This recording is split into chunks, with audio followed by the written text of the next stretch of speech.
अब त्यो गजेन्द्रलाई जीवनभरि जसले मेरो मेरो मेरो मेरो भनेर जसलाई त्यो गजेन्द्र बसेको थियो, आज आपत परेको बेलामा, कष्ट परेको बेलामा जब सबले छोडिदिए, आज भगवानको याद आयो। उसले प्रभु ब्रह्म परमात्मालाई पुकार गर्दछ, हे गोविन्द, हे गोपाल, हे गोविन्द, हे गोपाल, अब तो जीवन हारे, अब तो जीवन हारे। हे गोविन्द, हे श्री हरि, प्यास लाग्यो, पानी पिउनको लागि आएको थिएँ सरोवरमा, ग्राहले पाउ पक्रियो, बाहिर निस्किन खोजेँ सकिन, सबैले धोका दिए, सबले छोडेर गए। यो संसारको सम्बन्ध भनेको स्वार्थको सम्बन्ध हुँदो रहेछ।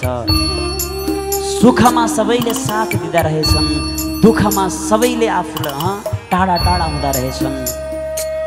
हे प्रभु, हजुर आएर मेरो रक्षा गर्नुहोस्। बडा दिव्य तरिकाले आज गजेन्द्रले पुकार गरिरहेको छ। सज्जन,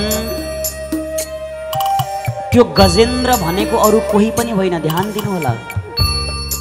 भोले भक्तवत्सल भगवानको, हजुरहरूको ध्यान यता है। अहिले भगवान आउने बेला भएको छैन, केही क्षणमा आउनुहुन्छ। यो संसार पनि त्यो गजेन्द्र भनेको अरू कोही होइन, हामी नै गजेन्द्र हौँ। त्यो तालाउ भनेको यो संसार हो। जब हामीसँग धन हुन्छ, जब हामीसँग बल हुन्छ, जब जब जब हामीसँग सम्पत्ति हुन्छ, सबैले मेरो मेरो मेरो मेरो भन्छन्। जब अन्तिम अवस्था आउँछ, बल हटेर हराएर जान्छ, धन सम्पत्ति सब सकिन्छ, अनि कसैले वास्ता गर्दैनन्। सुखको साथी भनेको मनुष्य हो, दुःखको साथी भनेको भगवान हो। संसारको सम्बन्ध कस्तो हुन्छ अरे भने, कुनै व्यक्तिले हातमा चुरोट लिएर चुरोट पिउँदै हुन्छ, ध्यान दिनुहोला। जबसम्म त्यो चुरोटमा तमाखुभित्र सुर्ती भरिएको हुन्छ, तबसम्म खुब प्रेम गर्छ, मुखमा लगाएर, ओठमा ओठ लगाएर बडा प्रेमले त्यसलाई तान्छ। जब बिस्तारै बिस्तारै त्यसमा त्यो मेटेरियल जो छ, सुर्ती तमाखु त सकिँदै जान्छ, अनि बस त्यही व्यक्तिले त्यो चुरोटलाई फ्याँकिदिन्छ। फ्याँकेर मात्रै छोड्दैन, आफ्नै पाउले टेकेर अगाडि बढ्छ। संसारको सम्बन्ध पनि त्यही हो। जब जब हामीसँग सम्पत्ति हुन्छ, सामर्थ्य हुन्छ, बल पराक्रम हुन्छ, मेरो मेरो भनेर अँगाल्न खोज्छन्। जब सामर्थ्य सकिँदै जान्छ, मेरो मेरो भनेका तिनै आफन्तले हेला गर्छन्, तिनीहरूले कुरा काट्न थाल्छन्, अनेक अनेक दोष लगाउँछन्। स्वार्थको यो संसार रहेछ। यो संसारको पछि परेर हुँदो रहेनछ। बस भगवानको शरण जसले पर्यो, प्रभु परमात्मालाई जसले आफ्नो मान्यो, जसले भगवानसँग आफ्नो सम्बन्ध जोड्यो, त्यही नै वास्तवमा बुद्धिमानी रहेछ। आज भगवान को पुकार गर्यो गजेन्द्रले, भगवानले उसको उद्धार गरिदिनु भयो। बडा दिव्य कथा अगाडि गएर सुन्दर समुद्र मन्थनको कथा प्रसङ्ग, सत्यव्रतको राजाको कथा प्रसङ्ग, सँगसँगै अष्टम स्कन्द पूर्ण हुन्छ। नवम स्कन्दमा जम्मा 24 अध्याय छन्। पहिलो 12 अध्यायमा भगवान श्रीरामको चरित्र अथवा सूर्यवंशको कथाको वर्णन छ। कसका छोरा को भए, कहाँ कसरी भयो, रामको जन्म कसरी भयो, सामान्य संक्षेपमा रामको कथा यहाँ दिएको छ। अब रामायणभित्र हामी पस्यौँ भने फेरि बाहिर निस्कन गाह्रो हुन्छ। राम कथा संक्षेपमै गऱ्यो भने पनि 9 दिनको हुन्छ। अब हामी 5 मिनटमा के नै राम कथा भेट्न सक्छौँ र है। अब भगवानको कृपा भयो भने फेरि अर्को कुनै बेलामा आएर विशुद्ध राम कथा सुनौला 9 दिनसम्म बसेर। अहिलेलाई राम कथालाई यसै प्रणाम गर्दै हामी कृष्ण कथामा प्रवेश गर्छौँ। भोले भक्तवत्सल भगवानको जय, श्याम सुन्दर भगवानको जय हो, राधा सर्वेश्वर भगवानको। अब कृष्ण कथा प्रारम्भ गर्नुभन्दा पूर्व भगवान प्रभुको त्यो वंश कसरी प्रारम्भ भयो, भगवान श्री नारायणको नाभि कमलबाट कमलको उत्पत्ति, कमलबाट ब्रह्मजीको उत्पत्ति, त्यसपछि ब्रह्मजीका पुत्र भए अत्रि, अत्रिका पुत्र चन्द्रमा, चन्द्रमाका बुध, बुधका पुरुरवा, पुरुरवाको विवाह उर्वशी नाम गरेको अप्सरासँग भयो। 6वटा उनका सन्तानहरू पुत्रहरू भए। आयु, सत्यायु, श्रुतायु, श्रुतायु, रय, जय र विजय नाम गरेका पुत्रहरू भए। यिनकै वंशमा अगाडि गएर अत्यन्तै परम प्रतापी नहुस नाम गरेका राजा भए।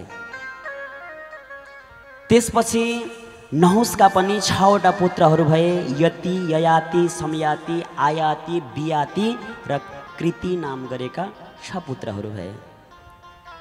भगवानको जन्म कसरी भएको छ ध्यानसँग सुन्नु है। यसरी 6 पुत्रहरू भए। यिनीहरूमध्ये ययाति राजाले विवाह गरेनन्, सन्यास ग्रहण गरे। यस्तै प्रकारले यिनैको वंशमा अगाडि गएर अत्यन्त सुन्दर यदु नाम गरेका राजा भए। यदु, तुर्वसु, दुर्यो, अनु र पुरु भए। पुरुको वंशमा नै हे परीक्षित तिम्रो पनि जन्म भएको हो। पाण्डवहरू जति पनि छन् यिनीहरूलाई पुरुवंशी भनेर चिनिने गर्दछ। अगाडि गएर यिनीहरूमै यदु वंशमा नै महाराज अजमेर नाम गरेका राजा भए। देवमेडी नाम गरेका राजा भए। बस यिनीहरूका 2वटा पत्नीहरू थिए देवमेडका। अर्जन्य र प्रजन्य नाम गरेका पत्नीहरू थिए। अर्जन्यको गर्भबाट सुरसेनको जन्म भयो। प्रजन्यको गर्भबाट नन्द आदि 9 भाइ पुत्रहरूको जन्म हुन्छ। सुरसेनका पुत्र वसुदेव भए।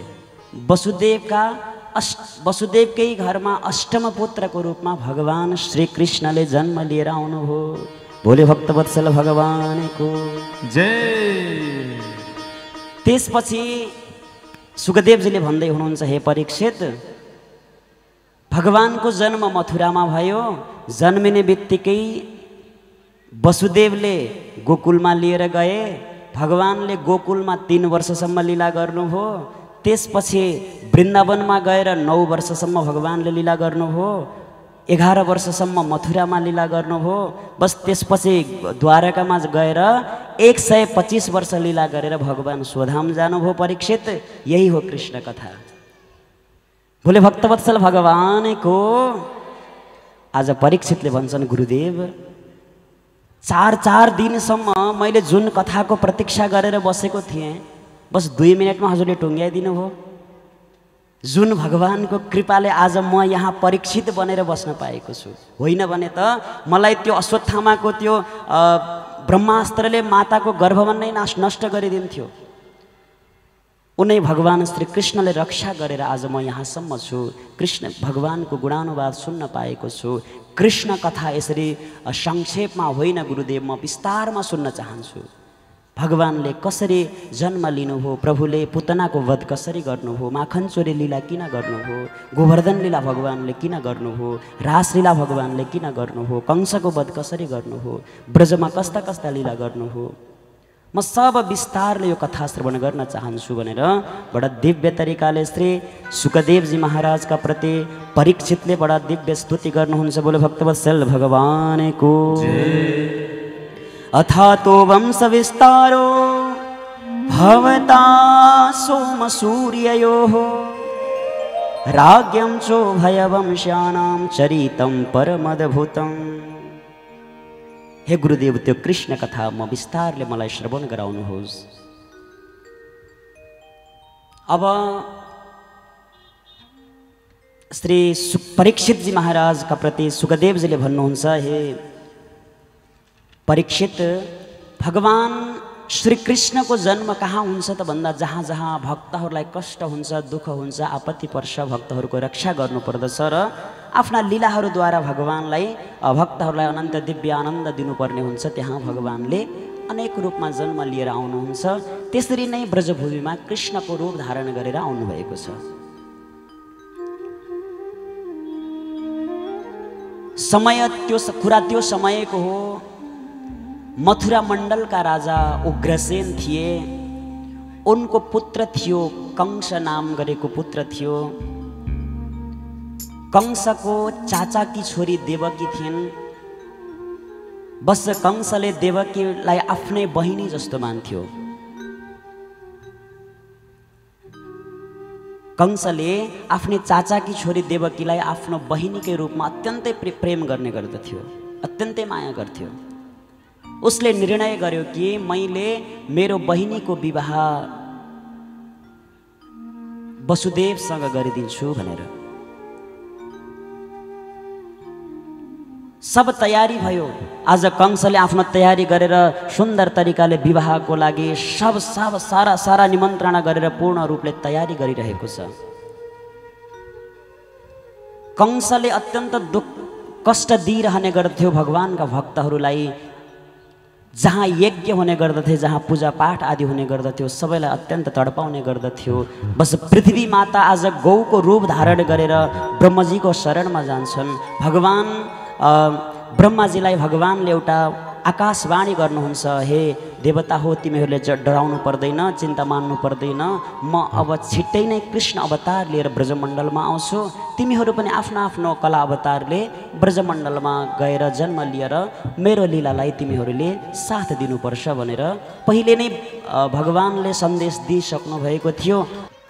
अब समय बित्दै गयो। समय आएपछि एक एक गर्दै देवकीका पुत्रहरू जन्मिँदै गए। पहिलो सन्तान जन्मियो। कंसलाई थाहा भयो देवकीको पहिलो सन्तान जन्मियो अरे भनेर। पहिलो सन्तान जन्मेर हेलो भनिसके जस्तो छ। हेर्नुहोस् त, आजकल जन्मिने बित्तिकै बोल्न थाल्छन्। फेरि जन्मिने बित्तिकै मोबाइल चाहिन्छ नि त आजकल, त्यस्तै हो। हेलो आइसक्यो। पहिलो सन्तान कृतिमान नाम गरेका पुत्रको जन्म भयो। बस कंसलाई थाहा भयो, गएको थियो मार्नको लागि। आज वसुदेव देवकीले पुकार गर्छन्, हे कंस, हे महाराज, पहिलो सन्तानबाट हजुरलाई भय छैन, हजुरलाई अष्टम गर्भबाट भय हो, यसलाई छोडिदिनुहोस्। कंसलाई ठिकै लाग्यो कुरा। पहिला छोडेर फर्केको थियो। नारद गएर कंसलाई भन्छन् फेरि, अरे कंस, देवताहरूको गणित तिमीलाई थाहा हुँदैन। देवताहरू माथि बस्छन् स्वर्गमा, हामी तल छौँ पृथ्वीमा। अब कुन चाहिँ पहिलो हुन्छ? जस्तै एउटा सिँढी देखाएर भन्छन्, माथिबाट गन्दै गयो भने सबैभन्दा तल्लो जो सिँढीको जुन टेक्ने हुन्छ त्यो 8औं नम्बरमा पर्छ। अब तलबाट गन्दै भयो भने माथिल्लो सिँढी 8औं नम्बरमा पर्छ। अब देवताहरू माथि छन्, हामी तल छौँ। के थाहा? देवताहरूको गिन्ती हामीलाई थाहा हुँदैन। माथिबाट गिन्दै ल्यायो भने त यही पहिलो 8औं नम्बरमा पर्छ। त्यही भएर हेर है, तिमी सतर्क रहनु। कंस अत्यन्त क्रोधित भयो। तुरुन्तै गएर बस देवकीको त्यो काखबाट खोसेर त्यो पहिलो बच्चालाई मारिदियो।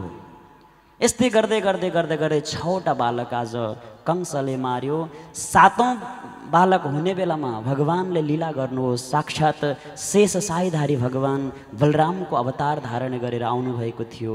बस लीला गर्नु हो। योग मायालाई आदेश दिनु हो, हे देवी, तिमीले एउटा काम गर्नु, मेरो लीलाको लागि एउटा सहायता गर्नु, सहयोग गर्नु। अहिले जुन देवकीको गर्भमा जुन बालक छन् उनीलाई तिमीले स्थानान्तरण गरिदिनु, लगेर रोहिणीको गर्भमा स्थापित गरिदिनु हो योग मायाले 7औं गर्भलाई। सबै कंस आदि त्यहाँ दरबारमा रहेका सबैलाई लाग्यो देवकीको 7औं गर्भ बस बिग्रेर गयो। गर्भमा नै रहेन, गर्भ बिग्रेर गयो भन्ने सोचे। कंसले खुसी भयो, मैले मार्नुपर्ने आफै मरेछ।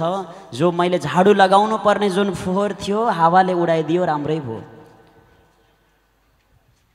अष्टम गर्भ जब देवकीको अष्टम गर्भ जब भयो रह्यो, त्यसपछि आज देवकीको अत्यन्त सुन्दर सारा चेहरामा आज मुहारमा बडा सुन्दर तेज आउन फैलिन थाल्यो, बडा दिव्य तरिकाले ज्योति जल्न थाल्यो। सारा देवी देवताहरूले गर्भस्थ गोविन्द भगवानको स्तुति गर्न थाले। सबैले भनेका छन्, हे भगवान छिटो आउनुहोस् हजुर, छिटो आएर हामी सम्पूर्ण देवी देवताको रक्षा गर्नुहोस् भनेर गर्भस्थ गोविन्द भगवानको स्तुति गर्छन्। सत्यव्रतं सत्यसतं परं त्रिसत्यं सत्यस्य योनिं निहितं च सत्ये सत्यस्य सत्यमृतसत्यनेत्रं सत्यात्मकं त्वां शरणं प्रपन्नः। हे प्रभु, हजुर नै सत्य स्वरूप हुनुहुन्छ, हजुर नै परम सत्य हुनुहुन्छ, हजुर नै त्रिसत्य हुनुहुन्छ। छिटो आएर हाम्रो रक्षा गर्नुहोस्। सारा देवी देवताहरूले पुकार गरिरहेका छन्, प्रार्थना गरिरहेका छन्। अब त बिस्तारै बिस्तारै बिस्तारै बिस्तारै त्यो समय आउन थाल्यो सज्जन।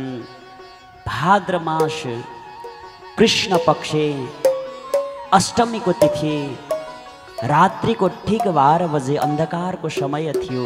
सारा एउटा ऋतुहरू, 6वटै ऋतुहरू एकै साथमा त्यहाँ प्रकट भएका छन्। अत्यन्त सुन्दर मन्द मन्द मन्द मन्द जलधारा भइरहेको छ। शिरशिर शिरशिर हावा चलिरहेको छ। बस कमलहरू खिलेका छन्, फुलेका छन्, सारा फुलहरू खिलेका छन्। चराचुरुङ्गीहरू आफ्नै आवाजमा बडा दिव्य भगवानको स्वागत गरिरहेका छन्। बडा सुन्दर त्यो छठा थियो।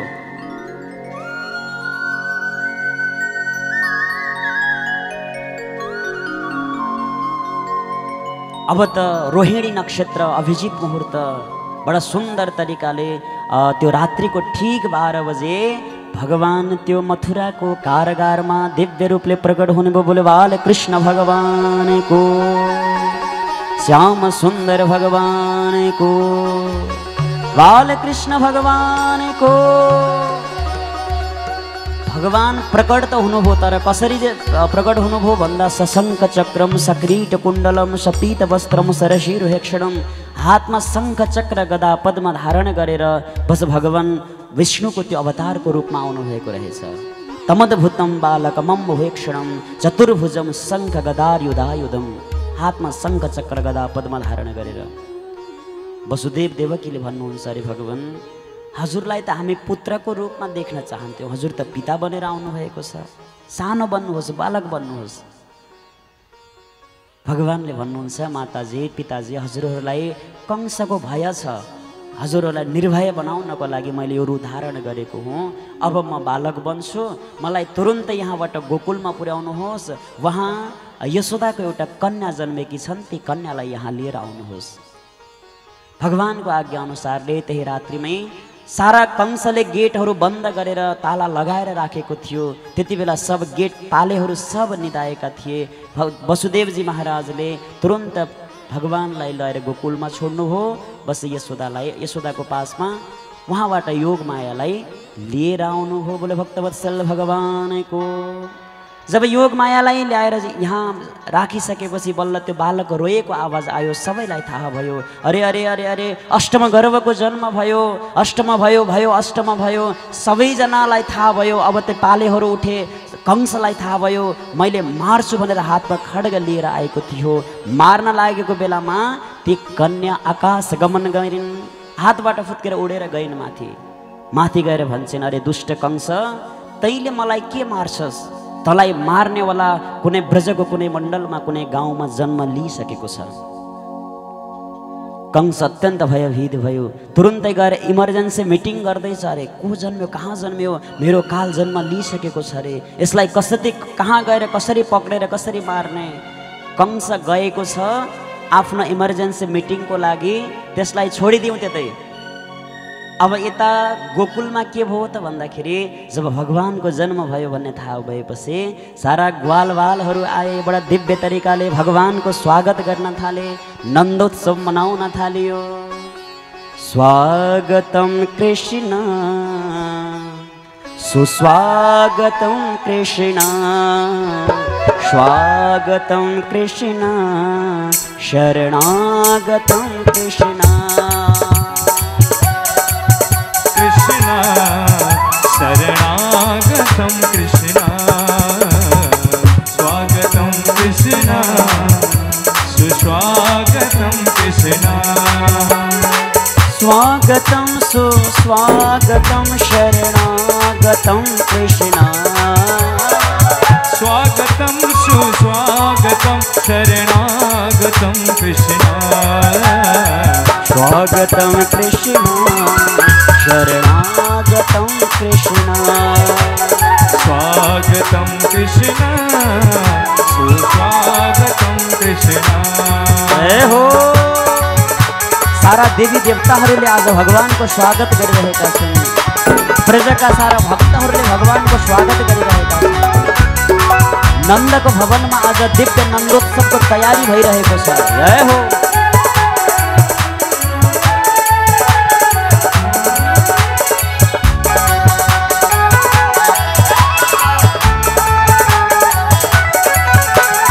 सत्यव्रतं सत्यपरं त्रिसत्यं सत्यस्य योनिं निहितं च सत्ये सत्यस्य सत्यमृतसत्यनेत्रं सत्यात्मकं त्वां शरणं प्रपन्ना।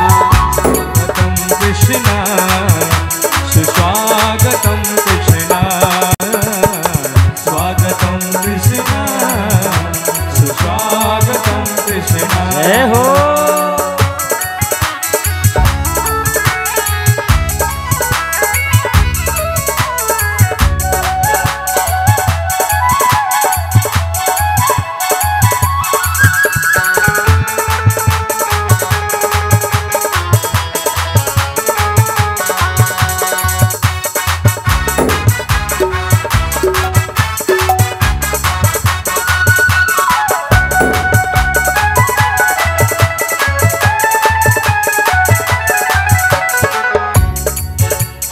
स्वागतं कृष्ण शरणागतं कृष्ण।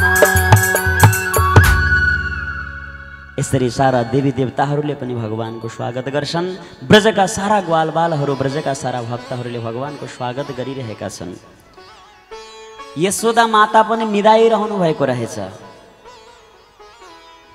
बस नन्द बाबा कि बहिनी सुनन्दाजीले लाई थाहा भयो सबैभन्दा पहिला गएर हेरिन्।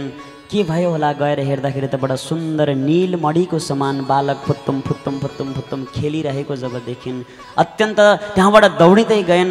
अरे अरे अरे भयो भयो भयो भयो भयो भयो खुब चिल्लाउँदै थाली बजाउँदै दौडिँदै गइन्। अरे नन्द बाबाले भन्नुहुन्छ अरे के भयो कमसेकम भन त सही। अरे दाजु हजुरको बडा सुन्दर नीलमणिको समान बडा दिव्य पुत्रको जन्म भएको छ। अत्यन्त खुसियाली छायो। अब के गर्ने बालक जन्मेको छ 80 वर्षको उमेरमा पहिलो। अत्यन्त गदगद भयो नन्द बाबाको हृदय। तुरुन्तै सबैभन्दा पहिला ब्राह्मणहरूलाई बोलाउनु भयो। अरे नन्द्यस्ता जद उत्पन्ने जातल्हादो महामना आहूय विप्रान वेदज्ञान स्नातः सुचिरलङ्कृतः।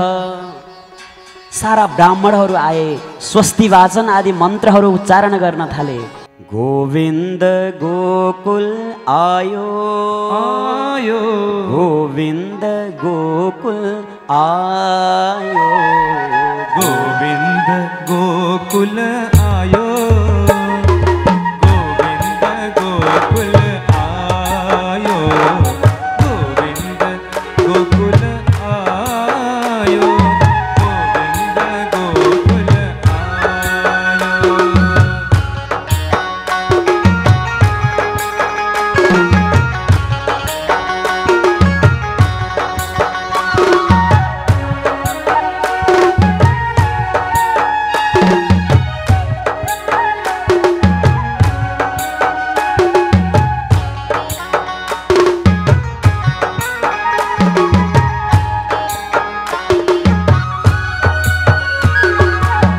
इत मथुरा उत गोकुल नगरी इत मथुरा उता गोकुल नगरी इत मथुरा उत गोकुल नगरी इत मथुरा उता गोकुल नगरी बीच बहती है यमुना गहरी बीचम बगछिन यमुना गहरी यमुना गहरी बीच बहत है यमुना गहरी।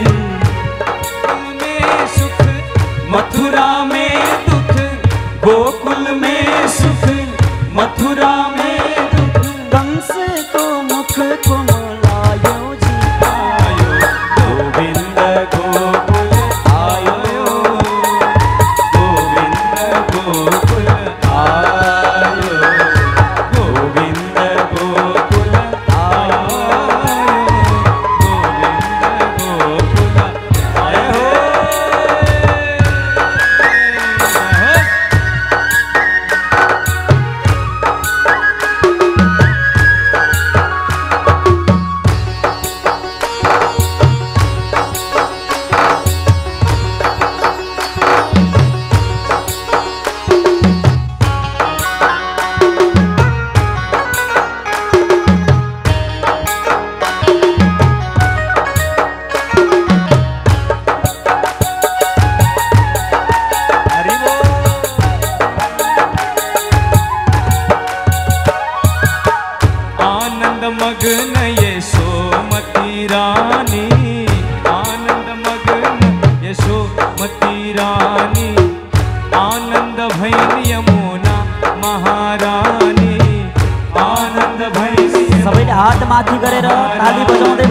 स्वागत गरौँ है। केही क्षणमै प्रभु आउँदै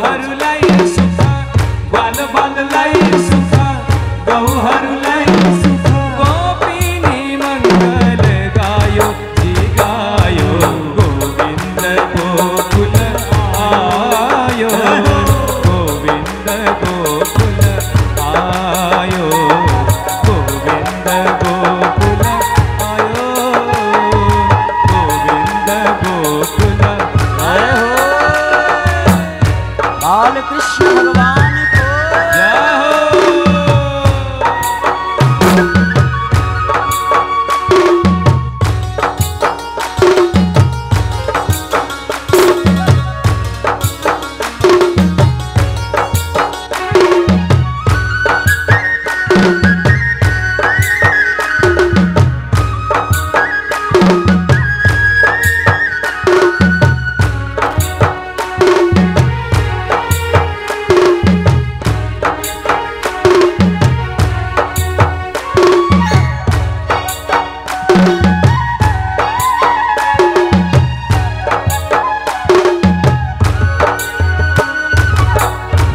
गोकुल उता मथुरा नगरी, यथा गोकुल